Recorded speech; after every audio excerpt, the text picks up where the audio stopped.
ओम श्री कृष्णाय नमः। आप सभी का स्वागत है हमारे चैनल पर और आप सभी का दिन शुभ और मंगलमय हो और कान्हा जी की कृपा आप सभी पर हमेशा बनी रहे। आज आप सुनेंगे माघ मास महात्म्य का अध्याय 21। इससे पहले के अध्याय में आपने सुना था कि किस प्रकार एक गूंगा राजा माता सरस्वती जी के आशीर्वाद से बोलने लगा था। आज आप सुनेंगे इसके आगे का वृतांत। श्री सूत जी कहते हैं, पूर्व काल में इवांग कुल को आनंदित करने वाले रुद्रसेन नाम से प्रसिद्ध एक राजा थे। सब गुणों से संपन्न कांतिपुर उनकी राजधानी थी और उनकी परम प्रिय धर्म पत्नी का नाम पद्मावती था। राजा रुद्रसेन वैशाख मास की पूर्णिमा को सदैव रानी पद्मावती के साथ थोड़ी सी सेना लेकर चमत्कारपुर के क्षेत्र में भगवान महाकाल का दर्शन करने के लिए जाते और भगवान महादेव के आगे स्त्री सहित श्रद्धापूर्वक बैठकर रात्रि में जागरण करते थे। उपवास करके महादेव जी का चिंतन करते हुए रात बिताते थे। फिर प्रातःकाल उठकर स्नान करके धुले हुए वस्त्र पहनकर पवित्र होकर ब्राह्मणों एवं तपस्वी जनों को दान देते थे। साथ ही अन्य सहस्त्र दीनों, अंधों और कंगालों को वस्त्र बांटते थे। इस प्रकार हर वर्ष वे वैशाख पूर्णिमा को वहाँ की यात्रा करते और महाकाल देव के सामने रात भर जागते थे। इससे उनका सदा अभुद्य होने लगा और शत्रु अपने आप नष्ट होने लगे। एक समय उसी अवसर पर राजा हटकेश्वर क्षेत्र में आए, तब उन्होंने देखा कि महाकाल देव के समक्ष अनेकों अनेक देशों और दिशाओं से श्रेष्ठ ब्राह्मण वहाँ आए हुए हैं। वे सब वेद पाठ में तत्पर हैं और परस्पर देवों, ऋषि मुनियों एवं प्राचीन राजर्षियों की कथा वार्ता कर रहे हैं। राजा ने कर्मशः उन सबको प्रणाम किया और स्वयं भी उनसे अभिनंद होकर एक ओर बैठ गए। कथा समाप्त होने पर मुनीश्वर ने पूछा, हे राजन, तुम प्रतिवर्ष वैशाख पूर्णिमा को दूर देश से यहाँ आकर केवल रात में महादेव जी के सामने जागरण करते हो। तीर्थों में जो स्नान, दान आदि अन्य क्रियाएं बताई गई हैं, उन सबको छोड़कर पहले तुम इस जागरण कार्य की ओर ही ध्यान देते हो। अतः इसका फल क्या है, सो हम लोगों से बताओ। तब राजा ने कहा, हे विप्रवरों, आप लोगों ने जो कुछ पूछा है वह यद्यपि गोपनीय रहस्य की बात है, तथापि मैं आपसे कहूँगा। प्राचीन काल की बात है, मैं वेदसी नगर के वैश्य कुल में उत्पन्न हुआ था। मेरे पास धन का सर्वदा अभाव था। मेरे भाई बंधु पग पग पर मेरा निरादर करते थे और अंत में उन्होंने मुझे त्याग दिया। तब मैं अपनी पत्नी को साथ लेकर परदेश को चल दिया। स्वराष्ट्र देश को धन धान्य से संपन्न सुनकर मन में उसी का ध्यान करते हुए चला और मार्ग में भिक्षा का अन्य भोजन करता हुआ मैं कर्मशः आगे बढ़ते बढ़ते अनर्थ देश में चमत्कारपुर के समीपा पहुंचा। वहाँ मैंने स्वेच्छा जल से भरा हुआ एक सरोवर देखा जो कमल वन से सुशोभित था। भूख, प्यास और थकावट से बहुत कष्ट पा ही रहा था, लेकिन वहाँ पहुंचकर मैंने उस सरोवर की शीतल जल से स्नान किया। इसके बाद मेरी स्त्री ने मुझसे कहा, नाथ, इस जलाशय से कुछ कमल संग्रह कर लीजिए जिससे आज का भोजन चले। यहाँ पास ही इंद्रपुरी के समान मनोहर नगर दिखाई देता है, वहाँ चलकर इन कमलों को बेच देना चाहिए। तब मैंने बेचने के लिए बहुत से कमल संग्रह किए और चमत्कारपुर में आकर सब और भ्रमण किया, किंतु कोई भी मनुष्य उन कमलों को खरीदता नहीं था। भूख के मारे मैं दुर्बल हो रहा था, मेरा गला सूख गया था। उस समय सूर्यास्त हो गया। तब मैं वैराग्य भाव को प्राप्त होकर स्त्री के साथ एक टूटे फूटे मंदिर में गया और उन कमलों को पृथ्वी पर रखकर लेट गया। फिर आधी रात बीतने पर मैंने गाने की ध्वनि सुनी। तब मेरे मन में विचार हुआ कि निस्संदेह आज यहाँ जागरण का पर्व है, अतः चलो, यदि कोई मेरे इन कमलों को मूल्य देकर ले लेगा तो भोजन की व्यवस्था हो जाएगी। ऐसा निश्चय करके कमल लेकर मैं अपनी पत्नी के साथ जहाँ से गीत की ध्वनि आ रही थी उसी ओर चल दिया। वहाँ जाने पर मैंने देवताओं के स्वामी भगवान महाकाल को श्रेष्ठ द्विज द्वारा पूजित होते हुए देखा। वे ब्राह्मण भगवान के आगे बैठकर जप और गीत में लगे थे।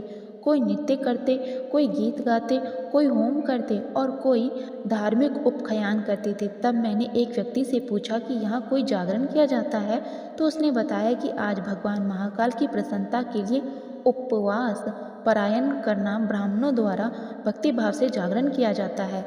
आज वैशाख मास की पुण्यम तिथि पूर्णिमा है। इस समय जो मनुष्य भगवान महाकाल के आगे भक्ति पूर्वक जागरण करता है वह निश्चय ही स्वर्ग लोक को प्राप्त होता है। तब मैंने कहा, भद्रे पुरुष, मेरे पास कमल के फूल हैं, इनको ले लीजिए और बदले में मूल्य दीजिए जिससे मेरा भोजन चले। तब उसने 3 पल स्वर्ण देना चाहा, यह देखकर मैंने सोचा स्वयं ही क्यों न इन कमलों से देवेश्वर महादेव की पूजा करूं। जान पड़ता है पूर्व काल में मेरे शरीर से कोई भी पुण्य नहीं हुआ था, इसीलिए इस जन्म में मुझे इस दुर्गति को भोगना पड़ रहा है। किंतु क्या करूं, मेरी प्रिय वंदनी पत्नी का गला भूख के मारे सूखा जा रहा है। इसमें संदेह नहीं कि यदि अन्न उपलब्ध नहीं हुआ तो वह कल तक जीवित नहीं रह सकेगी। इस प्रकार चिंता में पड़े हुए मुझसे मेरी विनयशील पत्नी ने मधुर वाणी में कहा कि नाथ, धन के लोभ में इन कमलों का विक्रय नहीं कीजिए। आप अपने पास अन्न न होने में स्वतः उपवास व्रत का योग लग गया है। भूख के कष्ट से हम अब तक तो जागते ही रहे हैं, शेष रात्रि में और भी जागरण कर लेंगे। हमने सरोवर में दिन के समय स्नान करके देव पूजन किया ही था। इस समय भी इन कमलों से हम भगवान महाकाल का पूजन करें, इससे हम दोनों को परम कल्याण की प्राप्ति होगी। पत्नी ने ऐसा कहने पर हम दोनों ने बड़ी प्रसन्नता के साथ कमल पुष्पों से महादेव जी का पूजन किया। भूख की पीड़ा से नींद तो हमारे पास आई ही नहीं। प्रातःकाल जब सूर्य उदय हुआ, उस समय भूख से पीड़ित होकर उसी स्थान पर मेरी मृत्यु हो गई। तब मेरी पत्नी ने मेरे शरीर को लेकर बड़े हर्ष के साथ चिता की अग्नि में प्रवेश किया। उसी पुण्य के प्रभाव से मैं कांतीपुर का राजा हुआ और मेरी पत्नी दशा देश के राजा की पुत्री, जिसे अपने पूर्व जन्म की बातों का भी स्मरण था। दशान राजा ने इसका स्वयंवर रचाया और उसमें इसने मुझे पहचान लिया, मुझको ही वरण किया और मैंने भी इसे अपने पूर्व जन्म की पत्नी समझकर अपना लिया। इसी कारण से मैं प्रतिवर्ष वैशाख पूर्णिमा को यहाँ आकर अपनी धर्म पत्नी के साथ महाकाल देव के सामने जागरण और पुष्प धूप आदि चंदन आदि के द्वारा उनका पूजन करता हूँ। हे ब्राह्मणों, उस समय तो मैंने बिना श्रद्धा के ही जागरण किया था, तथापि महादेव जी की कृपा से मुझे ऐसा फल प्राप्त हुआ। अब मैं जो श्रद्धापूर्वक शास्त्रों उक्त विधि से जागरण कर रहा हूँ, इसका फल भगवान मुझे कितना उत्तम देंगे ये मैं नहीं जानता। ये सुनकर वहाँ आए हुए श्रेष्ठ ब्राह्मणों ने राजा को अनेक बार साधुवाद दिया और इस प्रकार कहा, हे भूपाल, आपने ठीक कहा है। भगवान महाकाल के प्रसाद से इस भूतल पर कोई भी वस्तु दुर्लभ नहीं है, इसीलिए हम लोग भी प्रतिवर्ष श्रद्धा से यहाँ रात्रि जागरण करेंगे। और राजा उन ब्राह्मणों ने बड़े हर्ष के साथ गीत वाद नृत्य कर्म कथा आदि कर्मों को करते हुए महाकाल जी के समीप रात भर जागरण किया। प्रातःकाल उठकर राजा ने महाकाल का पूजन किया और उन सब ब्राह्मणों से आज्ञा लेकर सेना सहित अपनी पुरी को प्रस्थान किया। इसके बाद समय अनुसार शरीर का अंत होने पर उन्होंने जरा और मृत्यु से रहित परम पद को प्राप्त कर लिया। श्री सूत जी कहते हैं, महर्षियों, इस प्रकार मैंने आप लोगों के समक्ष भगवान महाकाल के उत्तम महात्म्य का वर्णन किया है, जो सब पापों का नाश करने वाला है। श्री सूत जी कहते हैं, महर्षियों, उसी क्षेत्र में एक महान पुण्यमदय कुंड है, जिसके तट पर कलश चवर देव का निवास है। उनका दर्शन करने से मनुष्य सब पापों से मुक्त हो जाता है। प्राचीन काल में कलश नाम से प्रसिद्ध एक यदुवंशी राजा थे। वे विधि पूर्वक यज्ञ करने वाले और सब लोगों के हित में तत्पर थे। एक समय महर्षि दुर्वासा के शाप से उन्हें व्याघ्र होना पड़ा था। व्याघ्र रूप में वन में रहते हुए वे बहुत से ब्राह्मणों को मारकर खा जाते थे। इस प्रकार उनका बहुत समय व्यतीत हो गया।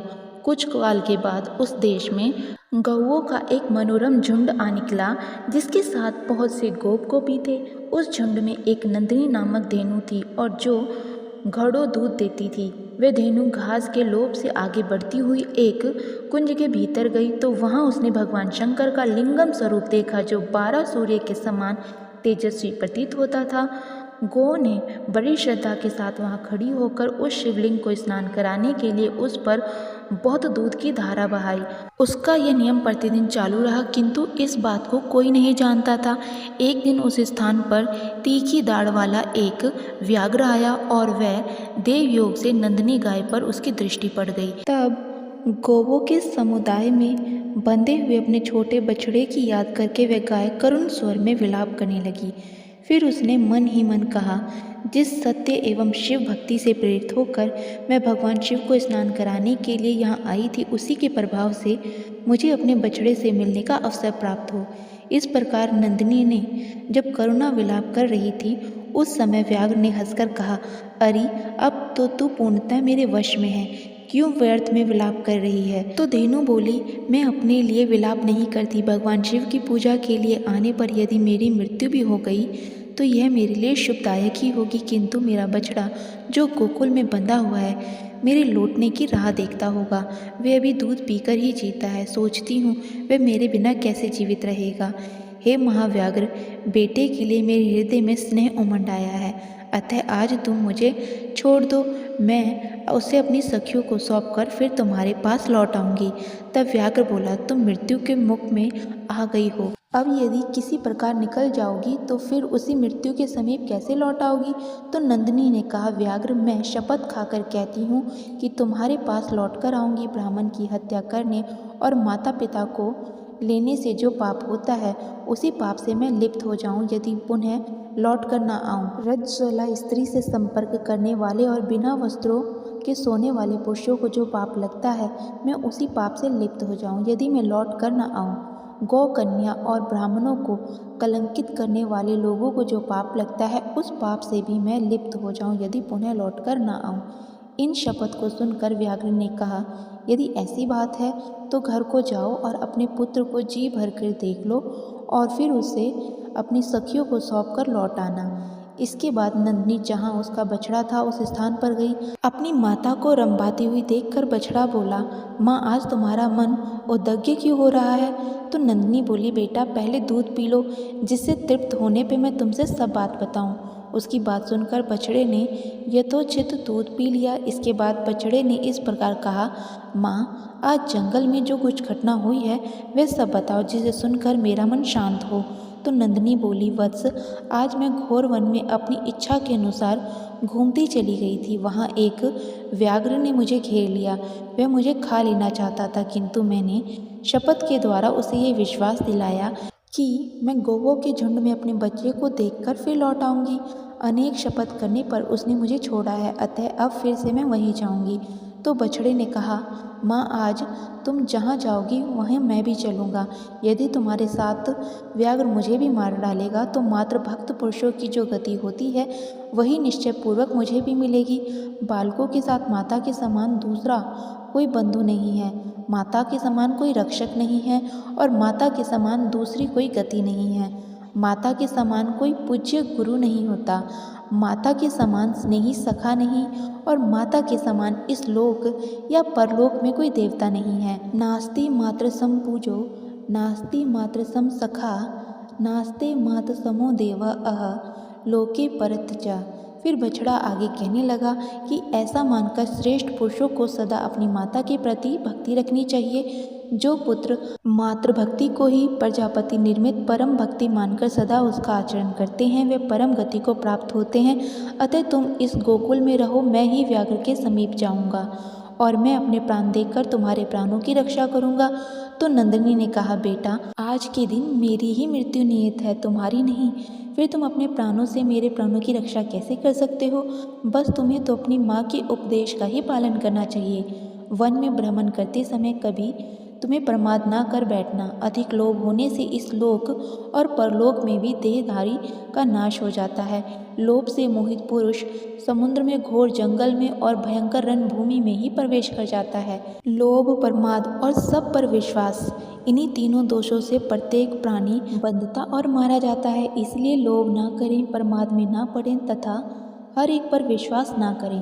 पुत्र, तुम्हें सदा प्रयत्न करके गहन वन में भ्रमण करते समय संपूर्ण हिंसक जीवों से अपने शरीर की रक्षा करनी चाहिए। दुर्गम स्थान में यदि तृण और घास आदि हो तो किसी प्रकार से भी उसे नहीं चढ़ना चाहिए। अपना यूथ छोड़कर कभी अकेले नहीं जाना चाहिए। इस प्रकार अपने बछड़े से कहकर और उसे बार बार चाट कर नंदिनी ने अपनी सखियों के पास वन में जाकर कहा, बहनों, मेरी बात सुनो। आज मैं अपने झुंड से थोड़ी दूर पर घूमती हुई एक घने एवं निर्जन वन में चली गई। वहाँ मुझे एक व्याघ्र ने पकड़ लिया, परंतु अनेक प्रकार की शपथ के द्वारा उसे विश्वास दिलाकर मैं तुम लोगों से मिलने और बच्चे को देखने के लिए यहाँ आई हूँ। इस समय बच्चे को देखा और बातचीत की और उसे कर्तव्य का उपदेश भी दिया।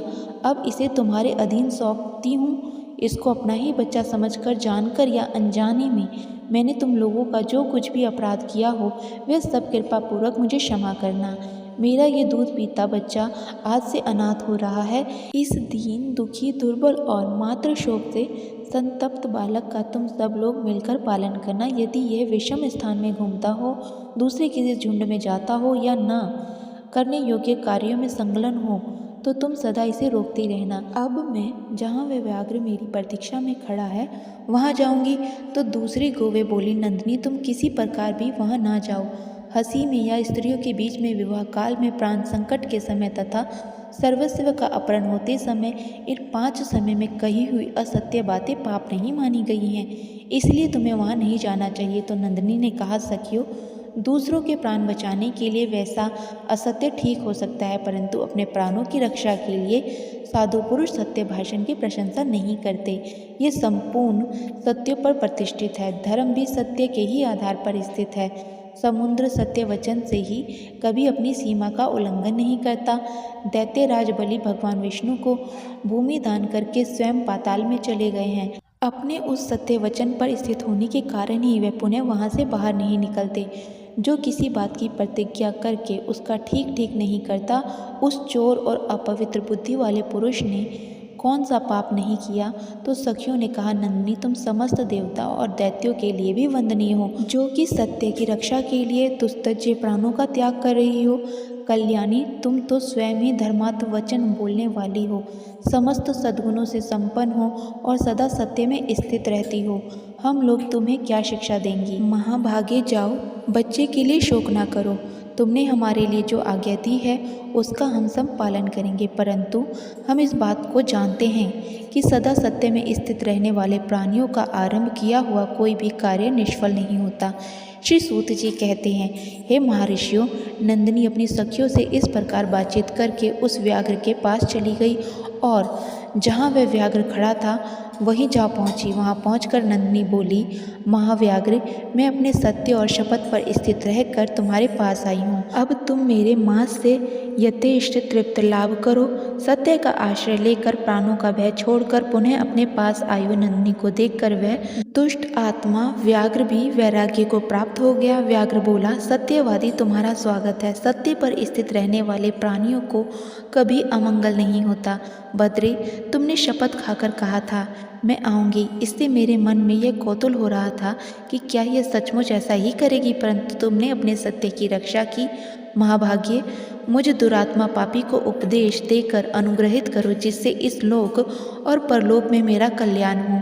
मेरा ऐसा विश्वास है कि तुम्हें अपने सत्य वाचन के प्रभाव से कुछ भी अज्ञात नहीं है। अतः संक्षेप में धर्म का सार सर्वस्व मुझे बताओ, जिससे मुझे सत्संग का पूरा पूरा फल प्राप्त हो। तो नंदिनी बोली, सत्य युग में तप की, त्रेता में ध्यान की, द्वापर में यज्ञ की और दान की तथा कलयुग में एकमात्र दान की प्रशंसा करते हैं।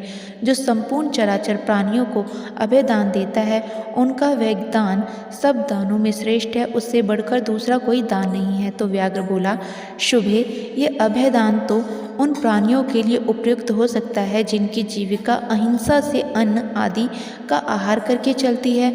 हम जैसे जीवों का जीवन निर्वाह तो हिंसा के बिना है ही नहीं और ना ही हो सकता है। अतः जीवों की हिंसा करने वाले मुझ अधर्म के लिए भी जो सुखदायक और उत्तम धर्माचक्र हो तो कहो। तो नंदिनी ने कहा, यह वन में एक महान शिवलिंग है जिसे पूर्व में बाणासुर ने स्थापित किया था। उसी के प्रभाव से आज मैं तुम्हारे संकट से मुक्त हुई हूँ। तुम प्रतिदिन प्रातःकाल उठकर उसी की परिक्रमा और उसी को प्रणाम किया करो, इससे तुम्हें मनोवांछित सिद्धि प्राप्त होगी। ऐसा कहकर नंदिनी ने व्याघ्र को वन के भीतर ले जाकर उस शिवलिंग के दर्शन कराए। वह उसका दर्शन करके तत्काल ही व्याघ्र की योनि से मुक्त होकर पूर्ववत राजा कलश के रूप में परिणत हो गया। पूर्व काल में दुर्वासा की देव शाप का और अपने वैभव संपन्न राज्य का उन्हें स्मरण हो आया। तब उन श्रेष्ठ राजा ने नंदिनी से कहा, भद्रे, मैं हे वंश में उत्पन्न कलश नाम राजा हूँ। पूर्व काल में मुनिवर दुर्वासा ने कुछ कारणवश मुझे श्राप दे दिया था। जब मैंने पुनः उन्हें प्रश्न किया तब वे बोले, नंदिनी धेनु, जब तुम्हें वन में शिवलिंग का दर्शन कराएगी तब तुम्हारी मुक्ति हो जाएगी। निश्चय तुम नंदिनी हो। ये बात मुझे अपने श्राप का अंत देखकर ज्ञात हुई है। श्रेष्ठ धेनु, यह तो बताओ, ये कौन सा देश है जिससे मैं अपने घर का मार्ग ढूंढकर पुनः वहाँ जाऊँ। तो नंदिनी बोली, राजन, ये सब पापों का नाश करने वाला चमत्कारपुर नामक क्षेत्र है, जो सर्व तीर्थम है और संपूर्ण कामनाओं को देने वाला है। राजा ने कहा, नंदिनी, तुम्हारा कल्याण हो। अब तुम जाओ और अपने बालक से मिलो। गौवों के झुंड में जाकर अपनी सखी और सुहृदय का दर्शन करो। मैंने पूर्व काल में ब्राह्मणों के मुख से इस क्षेत्र की महिमा सुनी थी और इसे सदा देखने की अभिलाषा भी की थी, परंतु राजकाज तथा भोग में आसक्त होने के कारण मैं इसका दर्शन नहीं कर सका। आज जब ये तीर्थ स्वयं ही मुझे प्राप्त हो गया है, तो अब मैं इसे छोड़कर नहीं जा सकता। सौभाग्य की बात है जो महात्मा दुर्वासा ने मुझे वैसा शाप दिया था, अन्यथा इस उत्तम क्षेत्र की प्राप्ति मुझे कैसे होती। ऐसा कहकर राजा ने नंदिनी को विदा कर दिया और स्वयं दिन रात उस शिवलिंग का ध्यान करते हुए वहीं रहने लगे। उन्होंने भगवान शिव के लिए कैलाश शिखर के समान गगनचुंबी मंदिर बनवाया और उन्हीं के आगे बैठकर बड़ी भारी तपस्या की। इसके बाद शंकर जी के प्रभाव से थोड़े ही दिनों में परम दुर्लभ सिद्धि प्राप्त कर ली, जो याजक जनों के लिए भी दुर्लभ है। जो मनुष्य मार्गशीर्ष मास में वहाँ भक्ति पूर्वक गीत और नृत्य आदि का आयोजन करता है, वे परम गति को प्राप्त होता है। हे ब्राह्मणों, इस प्रकार मैंने तुम्हें कलश वर के महात्म्य का वर्णन सुनाया, जो सब पातकों का नाश करने वाला है। आज का अध्याय यहीं समाप्त हुआ। इसके आगे का वृतांत आप अगले अध्याय में सुनेंगे।